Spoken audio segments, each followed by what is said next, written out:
Hey everyone, welcome in to our inaugural show of the Chris Miles Money Minute. And don't worry, we're not just talking to Chris for 1 minute, but it's a little bit catchier. So we're going to call it that. But hey, Chris Miles retired twice by 39. To me, one of the smartest investors around. And you get to learn from him every single month here on the Fearless Investor podcast. We're coming to you on the last Wednesday of every month. This is the first time that we're doing this, but you can expect the last Wednesday of every month you will be hearing from Chris about a new topic that's going to help you to show you how you can get your money to go further, how you can retire earlier, how you can get more out of what you're trying to do with your lifestyle. And so if you do love what we're talking about today, we're going to give you two different things to do. First of all, you got to go subscribe to Chris's podcast.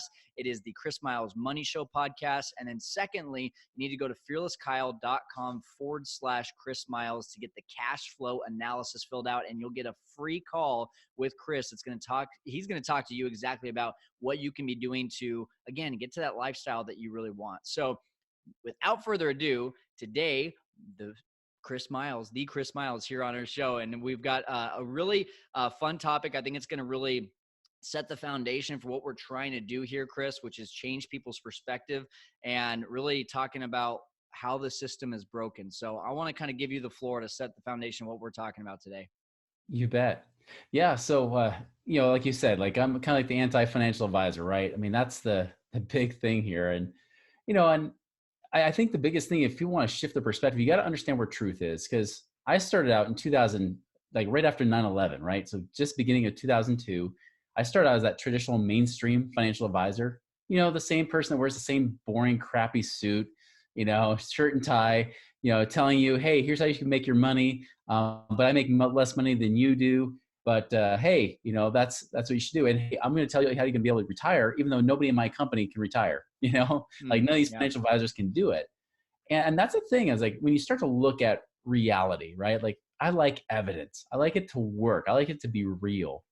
And after I worked in that industry for 4 years, I looked around, and especially when I had real estate investor friends pointed out, I was like, they're right. Like none of these guys are financially free. Like these are the guys that should have to figure it out. And these financial advisors aren't free. Their clients aren't financially free. Well, what's the problem? Right. And, that's why I started to dig into the numbers, right?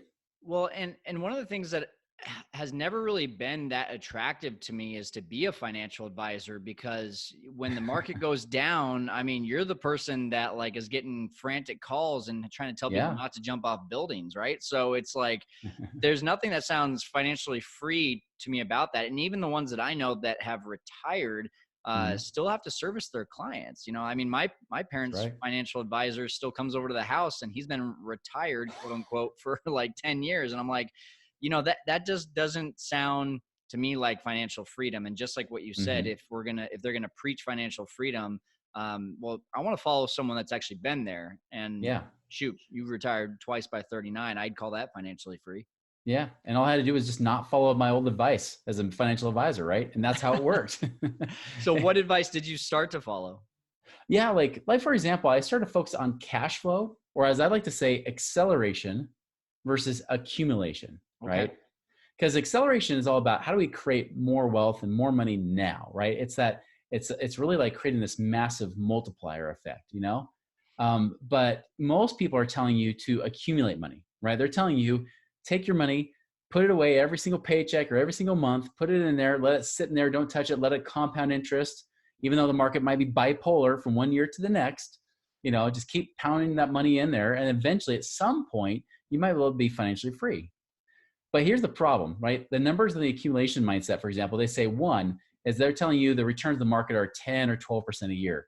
That's false. Right. The real rate of return, if you want to look at the real returns, like the actual yield of the market, right? The last 30 years has been just under 7.5%. So even if you got the S&P 500 fund, right? And remember, you think you're getting 7.5%, but they got to take out their fees too, because they don't just give you this money for free. They have money managers, even if they're just throwing you in an index fund, you're still paying for that. So say that you only average 6.5%, right? It kind of reminds me of like Dave Ramsey. We ripped on him on an episode of your show, right? Like Dave Ramsey, I had a tweet that he had posted. And I'm going to show I screenshotted it. So it's forever in infamy, right? And he's like, if everybody just saves $100 a year for 40 years, or sorry, not 100 bucks a year, 100 bucks a month for 40 years, right? Okay. At 12% interest, because he's assuming you get 12%, right? Which is You're going to crazy. have over $1 million. Yeah. He's like, everybody should retire a millionaire. In 40 years. That sounds so magical, right? I know. Well, here's the problem with that, though. One, I ran the numbers at 40 years. It wasn't over $1 million. It was like 959,000. So he Okay. did the math wrong first, right? So you weren't quite a millionaire. Secondly, what if you don't earn 12%? What if you only earn like 6.5? Mm-hmm. Well, I ran those numbers. And guess what? You only have about less than 300,000. Not over $1 million, like you said, but at less than 300,000 bucks. Here's the Right. other problem. What's $300,000 going to be worth in 40 years? Right? Not $300,000. Not even close, Yeah. right? I mean, depending on inflation and stuff, like usually about at least since the gold standard was taken off in the 70s, we have inflation doubling about every 10 to 12 years, right? So, I mean, you do the math, keep doubling, like double 12 years, then double again, that's 4 times, and then 24 years, double again, that's 8 times in 36 years. Mm-hmm. Let's just say it's 8 times less. That means your 300,000 only has the power to buy, in essence, about what, 40,000 bucks. Yeah, which is crazy to think of, right? And I And then think they tell you live on 3% a year or less. yeah. Well, so here's the thing I think that people don't think about too. It's like, well, yeah, but 2 years ago, my money performed at 20%, and like that's what mine did. But at the same time, the year before it like dropped 7%, and so Yeah. it performed at 20%, but it was performing on 20% for 7% less than it was the year before. So these numbers start to, especially when you lose, at least from my calculations, it's like, okay, even those really big years don't make up for the years where it goes down nearly enough to make it a 10 to 12% average. So I where do people get that 10 to 12% average? Why do you think so many people throw that number around? Well, it's because when you ever have a negative number, it throws the numbers off, Right. right? Because and that's what I learned as a financial advisor. That's what got me to start questioning everything, because it was actually trained to us as financial advisors. Because the advisor, the trainer came in, he said, listen, let's just say you have money in the market, 10,000 bucks, you lose 50%. How much do you have? And every one of us, not being math majors, said 5,000 bucks, right? Because we're brilliant. Right. He's like, okay, guys, so $5,000. What percent return do you need to get back to 10,000? And we all said 50%, right? He's like, no, because 50% of 5,000 is only 2,500. You're only back to 7,500. You need 100% You need return. 100% return. Exactly. He's Yep. like, now let's look at the average. He puts on the whiteboard, right? He puts like 100, then minus 50 for that year, right? Which is 50 divided by 2 years equals 25. He's like, the average return was 25%. He's like, but if you got back to zero, right? You're only broke even. Your real return was zero, but it averaged 25%. So if you're a mutual fund company, which number are you going to show? The actual yield or the average yield? Yeah. You're going to show the average. Exactly. And so to me, all right, so we're talking about accumulation and like this mindset, but going back to the acceleration point, Yeah. how can we accelerate? What's one or two ways that you see right now in this time, in this day and age, that acceleration can be done for just about anyone? Yeah, real estate is a great example of acceleration, right? Like real estate's one like I wouldn't say that like it's the sure bet, because you can screw it up. Like anybody can screw up real estate, right? Even if it's good, you can still screw it up. It's just harder to screw up, It is. But that's the thing. Like that was the thing that blew my mind, because I used to tell people real estate was bad, because I would show them the charts of the S&P 500, like $1 invested in 1929 BC, right?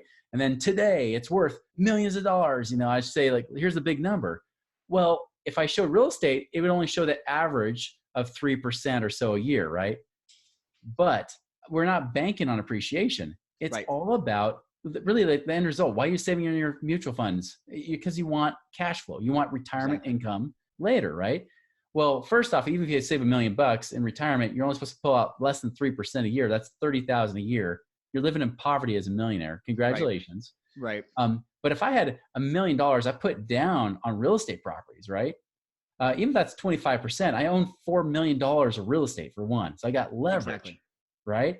And then what if that leverage, that $4 million of real estate pays me $100,000 a year? Yep. or 8,000 a month, which is not, by the way, in your experience, Kyle, is that too far fetched? No, it's not. Well, and just like what you're getting at here too, I think one of the things that, I posted this on Instagram a couple of weeks ago, and I was like, hey, what gives you a better return for your money, real estate or the stock market? And so many Yeah. people were like, the stock market, real estate only gives you like a 6 to 8% return. I'm like, that's the first way it gives you a return. And Right. then you've got the equity that's being paid down by the tenants. You've got the Yep. tax appreciation or the tax advantages that you're getting from depreciation. And like you said, the bonus, we never bank on it, but that appreciation can happen. Either way, what you're talking about, that $4 million of real estate that you buy today in 20 to 30 years probably is still worth at least $4 million. And that's been paid by someone else while you're Yeah. cash flowing. So it's a beautiful thing. Well, let me give you a real example. Like just exactly 2 years ago this month, I bought a property in Memphis, Tennessee, just a single family home. The down payment was 27,000. I had about 5,000 closing costs. So it was like 32,500 bucks I paid total for the down payment closing costs, right? Well, with that property, it was cash flowing, and I say was because now it's about to get better, right? It was cash flowing about $300 a month or so, right? Now it's about to cash flow $400 a month because rent increases. I was able to reduce some insurance costs. But still, in the last 2 years, my cash flow has been about $7,000. It's great. Now think about that, 7,000 from 32,000. I include closing costs because I think Yep. total out of pocket, right? To be apples to apples to the market. And just so people know, that's $7,000 in your pocket, Yes. not into an account. That's in your pocket. Yeah, that's actual profit. That's after all my expenses are paid, my mortgage, property managers, everything. I don't even have to manage the property. I don't even know the people's names, right? Like I don't do anything. But it's still that's 7,000 a year, or well, sorry, 7,000 over 2 years. That 7,000 on 32,000 means I made just over a 20% rate of return, right? In 2 years. That's pretty good. But that's not all. Really good. But wait, there's more, right? Yeah. The equity, like you've mentioned, paying down the mortgage. Obviously, because their rent's coming in, part of that money that wasn't considered profit has been paying down my mortgage payment or paying down my mortgage balance. That went down 3,000 bucks. So that means I've made now $10,000 in the last 2 years from 32,000. I've made over 30% return guaranteed. Phenomenal. And that, by the way, this is tax free because I'm writing off all the depreciation. So, take that. Secondly, or thirdly, I should say, the third point is it also appreciated by 17,000 bucks in the last 2 years. Wow. So now in total, I've made 27,000 between equity and actual cash on hand out of 32,000. I've essentially made my down payment back already in 2 years. Which Show is me a mutual fund phenomenal. that does that. Yeah, there's none around. So we could talk about this all day long, but one thing that I really want to do is I want to keep people excited about learning more. So again, go to Chris's podcast, get subscribed there, continue to dive in. But people have a great opportunity through us, through this show, to be able to connect with you and get a free cash flow analysis. So if you're thinking right now that, hey, this sounds great, real estate sounds great, or hey, what are other ways that I can accelerate my money? Because maybe real estate is not one thing that maybe someone is looking to, which I don't know why you wouldn't be. But hey, if you want to look at other ways, one thing that what I love about Chris is he helps you to find your passion to be able to get paid for your passion. So if you would like to get connected with Chris and get that cash flow analysis, get on the phone with him. All you have to do, go to fearlesskyle.com/Chris Miles, and there will be a little button there that says click here to be able to do that cash flow analysis. It's only going to take you about 3 minutes. It's a really simple thing to fill out. It's like 6 questions and that's it. So Chris, anything else about acceleration versus accumulation before we log off here? Hey, I like evidence, right? Look at the wealthiest people in the world. They're not saving their monies in 401ks. They're not getting wealthy from 401k. They, in many cases, they either have a business and or they have real estate. That's the thing that got me. Is like, as a financial advisor, I'm looking at people that have been proven it hasn't worked, but this has. Why not go for what's worked? That's my main point. It's just acceleration, like having money now, cash flow now. You got $1 million that could pay you 100,000 a year, or $1 million pay you maybe 30,000 a year. If the market smiles on you, right? Hey, that to me is reason enough right there. Hey, I think we got some light bulb moments going on for people right now, and especially just that whole idea of ditching the financial advisor because you really want to follow the person that is going towards true freedom. And why not do it with someone like yourself, Chris, that's retired twice by 39? I like that idea. So, Chris, thanks so much, and we'll see you again next month. See you then.